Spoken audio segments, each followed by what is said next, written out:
Clásicos de Billy Graham. Quiero hablarles a las personas que están viendo por televisión y decirles algo sobre la ciudad de Nueva York. Es un gozo y un privilegio para mí y mis colegas volver aquí a Nueva York. Por algún tiempo he visto señales que dicen, amo Nueva York. Y eso es verdad para mí. Me enamoré de Nueva York hace años.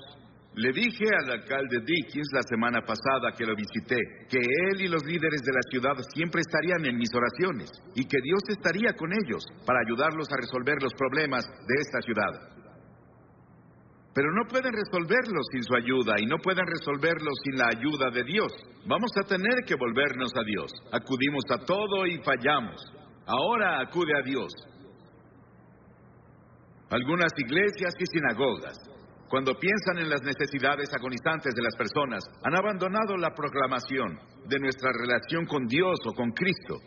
Y hemos adoptado un objetivo político y social que, si se sale de balance, puede dejar las almas y las bancas vacías. Con todos los que hablo están de acuerdo en que Nueva York es el lugar más solitario del mundo. Y las personas se vuelven cada vez más irritables y agresivas en su esfuerzo por defender su territorio. Hay poco espacio para otros y menos para Dios. Estar sin Dios en Nueva York es estar terriblemente solitario, y eso lleva al sentimiento de que la vida es inútil. Hace unas semanas, el New York Times dijo que el libro más vendido de su clase era El último recurso de Derek Humphrey, un manual sobre cómo suicidarse. ¿Esta es la forma de acabar tu vida? ¿En suicidio? Muchas personas quieren darle la espalda a Nueva York. Ven los problemas de Nueva York como incurables. Deberían quedarse en Nueva York y hacer algo sobre eso para cambiar Nueva York. Y creo que podemos hacerlo. Y si Nueva York cambiara, tocaría a Londres y París y a todas las otras grandes ciudades del mundo. No veo la forma de hacerlo sobre Nueva York. Dios ama Nueva York y Él no se ha rendido con esta ciudad, porque Él no se rinde con las personas. Aunque sean grandes y maravillosos, los edificios de Nueva York no son Nueva York. Aunque las avenidas de la ciudad de Nueva York son amplias y famosas, no son Nueva York. Aunque los lugares sean maravillosos y los musicales, el arte y los conciertos no son Nueva York. Los neoyorquinos son lo que conforma Nueva York. Nueva York es un lugar donde las personas viven y Dios está interesado en las personas. No voy a hablar sobre lo que creo que es la respuesta para los problemas, sus problemas y los problemas de Nueva York. Hay una mejor manera.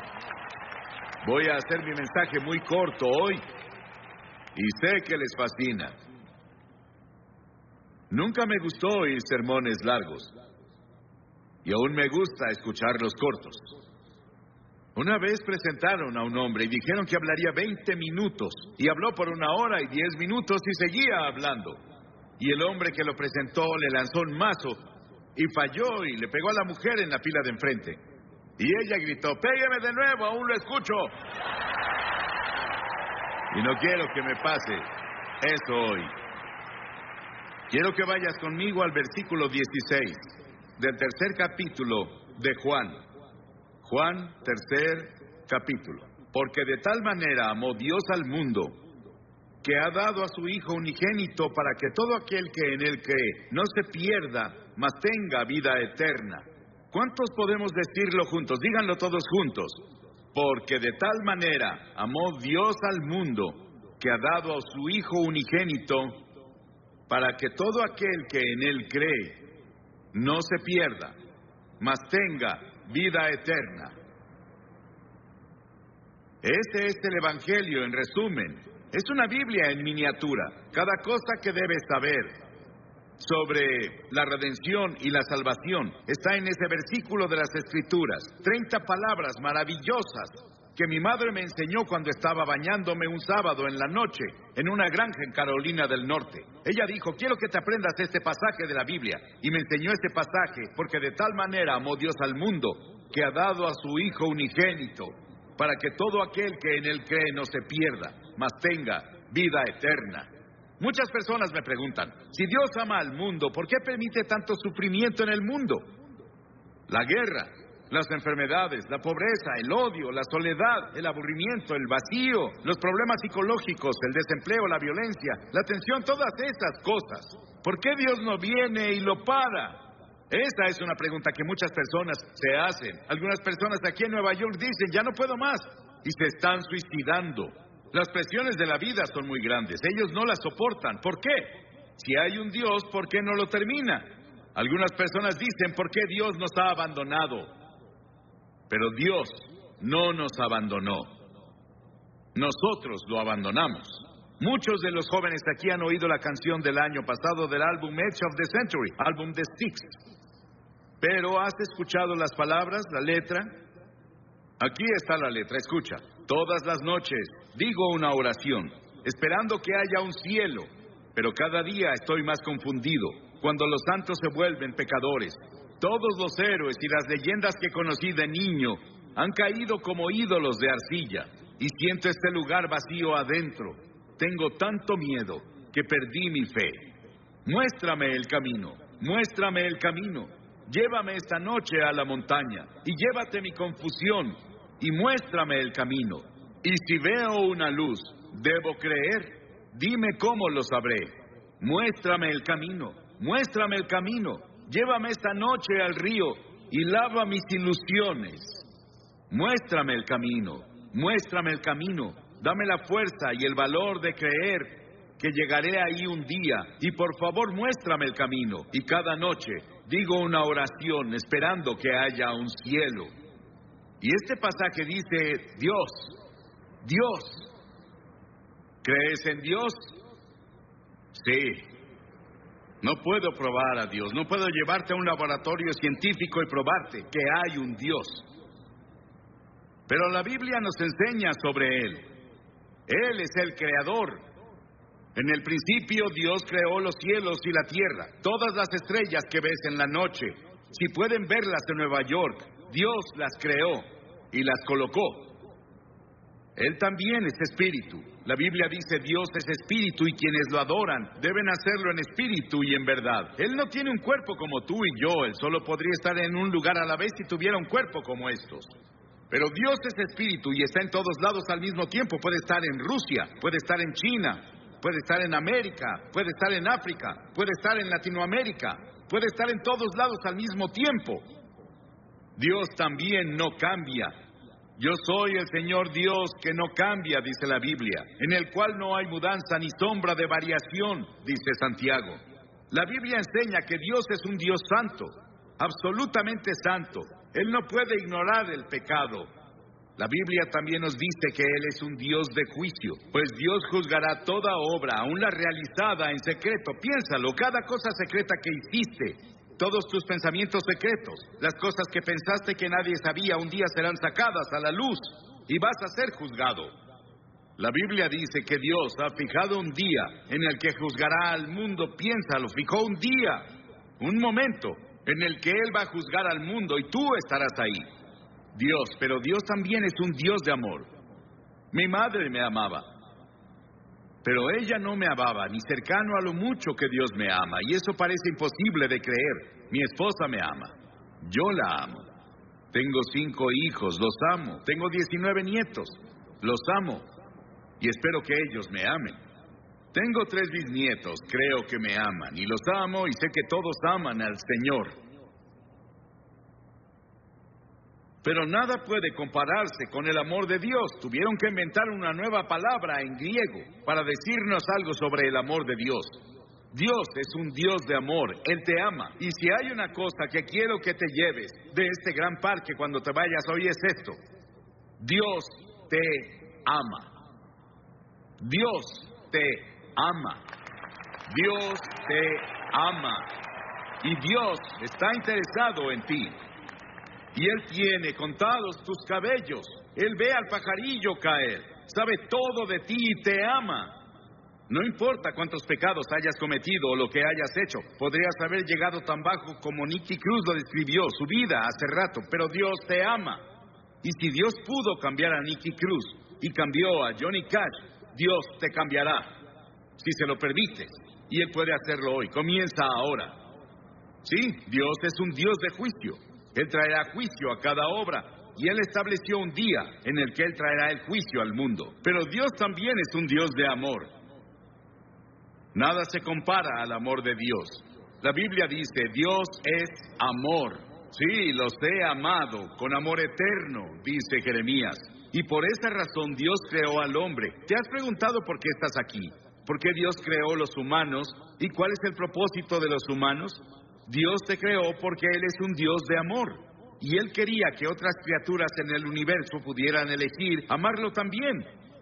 Entonces, Él creó al hombre, Adán y Eva. Él los puso en un paraíso perfecto. Y creemos que se localizaba en un país que ahora se llama Irak, en la cabeza del Golfo Pérsico. Mucho de la Biblia se escribió en Irak, Nínive, Babilonia, Ur de los caldeos, de donde viene Abraham. Y Abraham es el padre de los judíos, de los cristianos y del pueblo islámico. Abraham es alguien a quien vemos como el principio. Él venía de Irak y es la razón por la que había mucho interés en Irak durante la guerra del Golfo. Por eso muchos libros fueron escritos en la Biblia sobre el Golfo. Y Dios creó al hombre y lo puso en el jardín del Edén, un ambiente perfecto, un paraíso perfecto. Y Dios le dio al hombre una elección. Dios dijo: quiero que tengas todo el fruto del jardín, salvo un árbol. No puedes comer de ese árbol. Dios probó al hombre. Y Dios dijo: si comes de ese árbol, vas a romper mi ley, vas a sufrir y morirás. Y el hombre rompió la ley de Dios. Dios le dio el libre albedrío para elegir, y el hombre eligió rebelarse contra Dios. Escuché un talk show en la tele el otro día. Pude escuchar a casi todos. Discutían qué está mal con la naturaleza humana. ¿Por qué las personas hacen las cosas que hacen? ¿Por qué las personas cometen los crímenes que hay? ¿Por qué las personas dicen mentiras? ¿Por qué hay tantos celos? ¿Por qué hay tantos problemas en el mundo? Es porque el hombre está enfermo. Y la enfermedad se llama pecado. ¿Cuál es la principal causa de la guerra? El crimen, el engaño y el fraude. ¿Por qué debemos tener hospitales y cárceles con barrotes en las ventanas y fuerzas policíacas y fuerzas militares? Nuestros problemas sociales básicamente son morales y espirituales, y los problemas morales requieren una solución religiosa. Todos estos problemas indican que algo está mal con la naturaleza humana. Las personas esperan que la tecnología o la fuerza política nos salven. Pero Dios dice: tu problema está en tu corazón. El primer pecado que se cometió fue cometido en un paraíso. Es un problema del corazón. Jesús dijo: porque del corazón salen los malos pensamientos, los adulterios, la fornicación, los homicidios, los robos y las calumnias. La Biblia dice en Romanos 6, la paga del pecado es muerte. La Biblia dice: pecado es romper la ley. ¿Qué ley? La ley de la conciencia. ¿Has ido en contra de tu conciencia? Cometiste un pecado. ¿Alguna vez has roto alguno de los 10 mandamientos? Eres pecador. No has cumplido los requerimientos del sermón de la montaña. Eres un pecador. No cumplimos lo que Dios requiere. Somos pecadores ante Dios. Y el pecado se interpone entre Dios y tú. Se interpone entre tú y la paz, entre tú y la felicidad, entre el gozo y tú, entre tú y la seguridad de que si mueres irás al cielo. Salomón, el gran rey de Israel, una vez dijo: no hay un hombre sin pecado. Estamos alejados de Dios. Recordemos eso. Estamos separados de Dios. A pesar de eso, Él aún nos ama. Sí, hay un infierno. Hay un infierno en esta vida. Pero también hay un infierno en la vida venidera, si estamos separados de Dios. La Biblia enseña que la muerte tiene 3 dimensiones. Hay una muerte natural. Cuando mueres, vas a ser sepultado o vas a ser cremado, como sea que lo hagan. Desaparecemos de esta tierra. Pero hay una muerte espiritual. Dentro de ti viven tu alma o tu espíritu. Esa es la parte de ti que vive para siempre. Es la parte con la que tienes comunión con Dios. Y has quebrado la ley de Dios y como resultado estás espiritualmente muerto. Estás muerto para Dios. Y esa muerte continuará a lo largo de toda la eternidad después de que mueras. Y no vas a estar ahí con miles de personas divirtiéndote como muchas personas describen el infierno. Vas a estar solo. Vas a estar en una terrible soledad ahí. Y eso es el infierno. Y podemos tener infierno en esta vida. El infierno en la vida venidera. Y eso se llama muerte eterna. Las palabras que Cristo usa en el Nuevo Testamento para describir el castigo al pecado son pérdida, perecer, condenar, castigo, infierno. Dios vio toda esta confusión y nos vio tropezando en la oscuridad. No sabíamos qué hacer con nuestro ser. Estábamos aburridos por un lado, o muriendo físicamente por el otro. Dios decidió hacer algo al respecto con su amor. Dios no podía olvidarnos, o no cumpliría su palabra, no sería Dios. Dijo que si pecabas, morirías. Que si pecabas, sufrirías. ¿Debemos sufrir y morir para que Dios cumpla su palabra? Un día caminaba con uno de mis hijos en un sendero de Carolina del Norte. Pisamos un hormiguero y vimos abajo y había hormigas muriendo y sufriendo y su casa estaba destruida. Mi hijo me dijo: papá, ¿no sería genial que las ayudáramos a reconstruir su casa y las lleváramos a sus hospitales? Y dije: sí, pero somos muy grandes y ellas chiquitas. Y pensé que era una buena ilustración. Dios miró desde el cielo y nos vio con toda nuestra oscuridad, con nuestros tropiezos y nuestros problemas, y peleas, y disputas, y dificultades, y guerras. Pero Dios era muy grande. Somos muy pequeños. Parecemos hormigas arrastrándose en este planeta. ¿Qué podía hacer Dios? Dios decidió hacer algo al respecto. Dios se volvió hombre. Dios se volvió hombre, y este hombre es el Señor Jesucristo.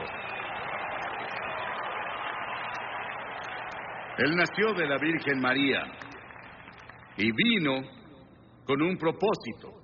Él vino a salvarte y a salvarme y a salvar al mundo. Y Él vino a morir. Es el único hombre que vino al mundo con el propósito de morir. Llevó nuestros pecados a la cruz. Lo llevaron fuera de Jerusalén y lo clavaron ahí los romanos, no los judíos, los romanos. Lo llevaron fuera de los muros de Jerusalén y lo clavaron en una cruz. Y Él derramó su sangre. Y en este terrible momento, cuando estaba ahí, dijo: Dios mío, ¿por qué me has abandonado? Y en ese terrible momento hizo 7 agonizantes expresiones. Y en esas expresiones Él nos decía que se llevó nuestros pecados. Fue hecho pecado por nosotros. Piénsalo, Él fue hecho pecado. Se volvió culpable de tu adulterio. Se volvió culpable de todos los pecados sexuales que cometiste. Se volvió culpable de toda la envidia y los celos y las peleas y los asesinatos y homicidios que lees en los periódicos casi a diario. Él lo hizo pecado por nosotros. El Señor puso sobre Él la iniquidad de todos nosotros. Piénsalo. Él tomó nuestros pecados. ¿Y qué debemos hacer? Debemos arrepentirnos del pecado. A lo largo de todo el Antiguo Testamento, los profetas decían: arrepiéntete. El primer sermón que Jesús predicó fue: arrepiéntete. En todo el Nuevo Testamento escribió: arrepiéntete, arrepiéntete, arrepiéntete, arrepiéntete. ¿Qué significa arrepentirse? Significa que confiesas a Dios: he pecado contra ti, Señor, lo admito. Significa que te vuelves de tus pecados. Estás dispuesto a dejar que Dios haga su voluntad en tu vida y estás listo para seguirlo y servirlo desde ahora. Eso es arrepentimiento. Hace unos días, en nuestro pan diario llamado Llévame a la Cruz, Cliff Barrows me dio esta maravillosa historia. Un policía, un oficial, estaba patrullando una noche en un pueblo del norte de Gran Bretaña, cuando escuchó un sollozo entrecortado. Vio a un niño en la sombra sentado en una puerta y las lágrimas corrían por sus mejillas. El niño dijo: estoy perdido. Por favor, lléveme a casa. El policía comenzó a nombrarle calle tras calle, intentando ayudar al niño a recordar dónde vivía. Él nombró tiendas y hoteles en el área, pero no tuvo éxito. Luego recordó que en el centro de la ciudad había una iglesia con una gran cruz blanca que sobresalía por arriba de la ciudad. Él la apuntó y dijo: ¿vive cerca de eso? La cara del niño de inmediato se iluminó. Sí, Señor, lléveme a la cruz. Encontraré mi casa desde ahí. Y si vienes a la cruz hoy, hay un camino. Si vienes por el camino de la cruz, si estás perdido, el único camino a casa es ir a la cruz. La cruz de Cristo dirige a los perdidos a su hogar eterno. Pero Jesús no se quedó en la cruz. Él resucitó de los muertos. Dios resucitó de los muertos. No voy a hablarte sobre un Jesús muerto. Voy a hablarte sobre un Jesús vivo. Y ese Cristo vivo puede venir a tu corazón hoy por el Espíritu Santo y hacerte una nueva persona, darte una nueva visión de la vida, quitarte esa soledad, quitarte esos pecados que has cometido y limpiarlos para que cuando Dios te vea, no vea tus pecados. Estás justificado a sus ojos, como si nunca hubieras pecado. Y luego la Biblia enseña que Jesucristo vendrá de nuevo un día. Estuve en Jerusalén y estuve hablando un día con el rabí